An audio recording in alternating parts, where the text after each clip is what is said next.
All right, today we're going to get started on I'm going to call this a two-part sauce phase, right? The first part, we're using this incredible vodka sauce here, which is sous vide. Drop the bag in, get it hot. Needs nothing, right? But what we're also going to do is create a topping on top of that. And what I'm going to do is a tomato dish that I used to do in the restaurants many years ago with garlic, some herbs, and really just kind of cook it over olive oil and really get the tomatoes so soft they're holding their structure, but they're not exactly bled out. And to do that, you got to kind of go easy with the oil. So you need a really good quality olive oil, which we're going to put in here. And you really have to, like, I could stand and talk all day long just because you really need a lot. So we're going to be putting a lot of olive oil in here, and what we're going to be doing is obviously roasting the garlic, but we're roasting it whole because this is going to be kind of cooking slowly with the tomatoes. So we don't want to cut the garlic too small because what will happen is it'll burn, change the whole flavor profile of this. I mean, you could, when it's good olive oil, you could smell it coming out of the bottom, you know? I just don't understand how somebody can go to the supermarket and get cheap oil knowing that it's going to clog their arteries. That to me is just like next level questioning. All right, I think we got enough oil there. Someone told me if you cut yourself, you could put a good quality olive oil. It's like an antiseptic, they say. Well, all right, got this garlic. Now you see I smashed it. Well, that's how you take the garlic out of the skin for people who haven't been watching the show for 20 years. Just take the whole garlic. That's it, done. Get the skin comes right off. Now, the whole garlic form is going to go right in there. Okay, same thing. Get that skin off. Take the garlic, throw it in there. Basil, watch your face. And oregano with the stem. I don't do this with many herbs, but oregano's got flavor coming down even from the stem, believe it or not. You're going to have a really good flavor in there as well. And the oil shouldn't be too hot. And then we're going to take our tomatoes and go face side down in the oil. And this is, technically this really should be done in the oven. Now technically this would be great going in the oven, but we're not going to go in the oven. We're going to do this over the fire, and we're going to baste these tomatoes. You know, you could really cook a tomato right, you know. There's a lot of ways to cook it wrong, but there is a way to cook a tomato right. At the end of this show, you're going to look at these tomatoes and say, damn, he just dropped the tomato on the floor. No, you're going to really say to yourself, this is a great way to take the tomatoes to the next level. But you can only do this with a good quality olive oil. Don't do it with anything else, because you are seriously having a lot of olive oil here. And if you had to do this with like another cheap hydrogenated oil, you're going to end up writing to me saying you had cardiac arrest. And I don't want that. I need you to be a fan. Take a look at what we got here. All right, we're going to season this with cracked black pepper. That's what goes directly into that. Now we're going to get a little bit of salt. Now we're going to get a little bit of salt here, right on top. And we're going to let it do its thing. We're going to let it kind of cook down. We're going to get the flavor of the garlic, the olive oil, and at the very end, we're going to put some of these cheeses in there. At the very end, we're just going to baste it with the cheese. Now, I made my own sun-dried tomato. I don't call it a tapenade, but what I do is I take the sun-dried tomatoes and I bring them to a very light simmer like this with the oil. And I use dried sun-dried tomatoes. And I let it sit overnight. Just leave it sitting in the back of the stove. And if the camera guy could just zoom in on that, you see that beautiful color on that tomato? That is a serious tomato flavor. So I am only putting this in there for extra tomato flavor. We're going to get to a show one day. I'm going to show you how to make tomato water. Okay? Yeah, tomato water. What you do is you take the tomatoes, you puree them, you put them through a coffee filter, and you get the water from the tomatoes out. I used to use that to season stuff at the restaurant all day long. All right, you can already see this is coming down, the pike. And then start to hit the olive oil on top.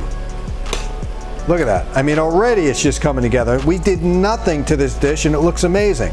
Let's raise it up one temperature. All right, we got this, that. Now, I do this for creamy texture, a little bit of butter. That butter happens to be 98% butter fat. 98% butter fat. It's a very expensive bar. 1 pound of butter costs $14. It is an incredible company. They're located outside the south of France. Maybe I shouldn't even say they sell in the US. They gave it to me anyway, so it's not even supposed to be here, but we're using it. We're gonna put a little bit of onions in there. Now, there are onions that you should stay away from with this dish. This is a Vidalia onion. I would not use a shallot. I just wouldn't. I wouldn't use a yellow onion. You might be saying an onion's an onion. It's really not the case. There are different flavors in different onions. And you know, a scallion is from the onion family. Chives are from the onion family.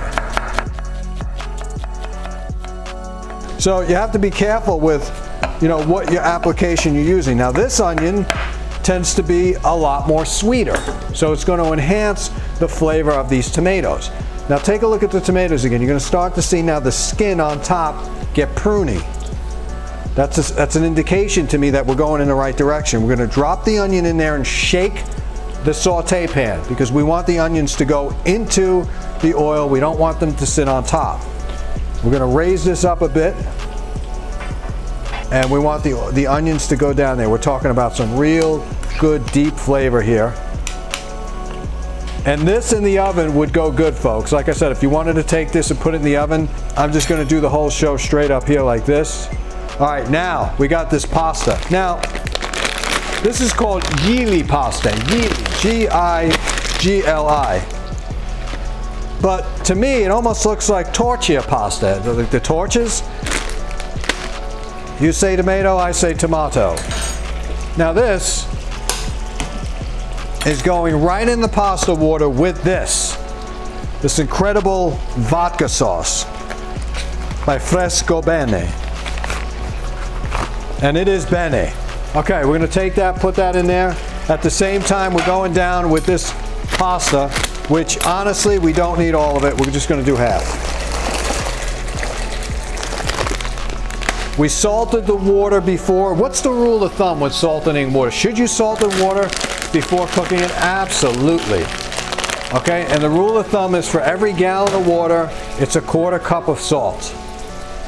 Now, I should point out too, and you might be saying salt is salt, but that is totally false, because Red Cross salt tends to be the highest potent, I would say, and then it goes kosher salt, and then it goes to sea salt. Flor de Sal has a very distinctive flavor, so I wouldn't use that in pasta water. And there's something else called Muldoon salt. You put that on ice cream. You put that on the top of a steak. You put that on the top of fruit. It almost acts like MSG, monosodium glutamate, but it's not. But it enhances the flavor of those products.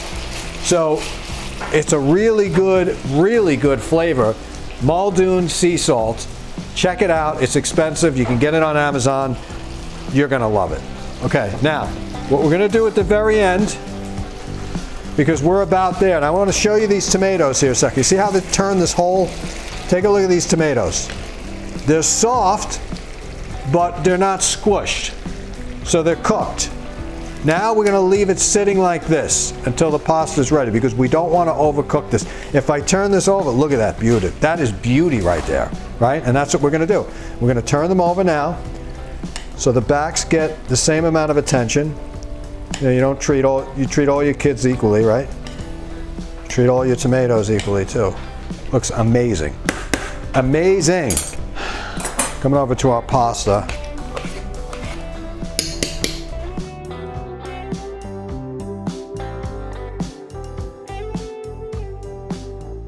All right, so now we're going to get to the part where we're going to assemble. I did want to show you one thing, and we're going to move some of these tomatoes. See how delicate you have to go? I just again want to pick one up here. Look, that's what we're looking for.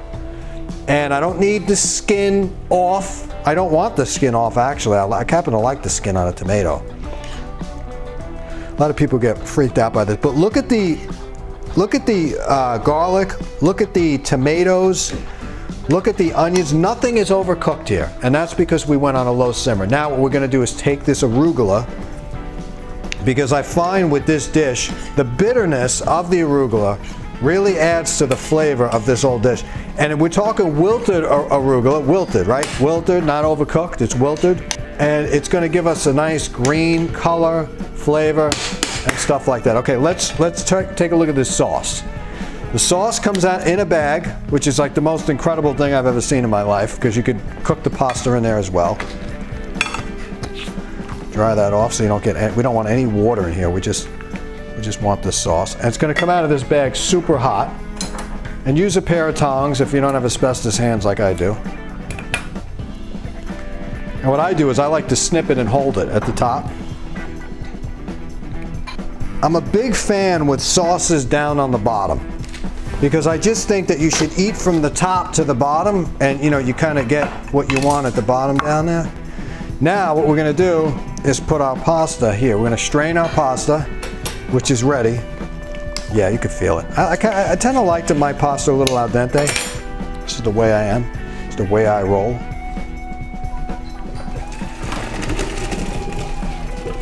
Now, you could take this pasta and mix it in with the sauce. Like, don't think there's no variations to this dish. There is. Now, I got to leave this here for a couple of seconds. I want it to be really, really, really dry. And then what I'm going to do is take the olive oil. I'm going to put it all over the pasta, move it around a little bit. Layer it in here, put the stuff on top, and we're gonna have ourselves a meal. Like, we're gonna get busy, okay? Now, if you're wondering why I let this air out, pasta absorbs anything when it's hot. Don't ever rinse your pasta out. Oh, I'm gonna rinse it out with cold water and put sauce in it. You're done. Don't even, it's like you're eating carbohydrate crap. Okay, now, back here, and I don't mind going right into this plate either. Actually, that wouldn't be a bad idea. Let me go right in there. Right in there. No rules. Okay. Getting all that sauce, all that wonderful oil. Okay, we're going right in there. Oh man, I'm all in this. All in this. Woo! If you're a sauce lover, this is going to be for you. All right, now we got our pasta nestled in this incredible sauce. Now we're going with the tomatoes right on top. And the tomatoes are like ready just to burst with flavor. They're bursting. They're saying, I don't know if I can hold myself together. This guy's got us ready to pop. There's only one thing left on this baby, right? Shaved Pecorino Romano. And we got some Grana Padano. Grana Padano. Got ourselves a meal here, okay? Now, if this isn't Italian, I don't know what is. But if you thought there were rules in cooking, you are wrong. Because, ladies and gentlemen, I present to you the pasta done my way with a tomato twist.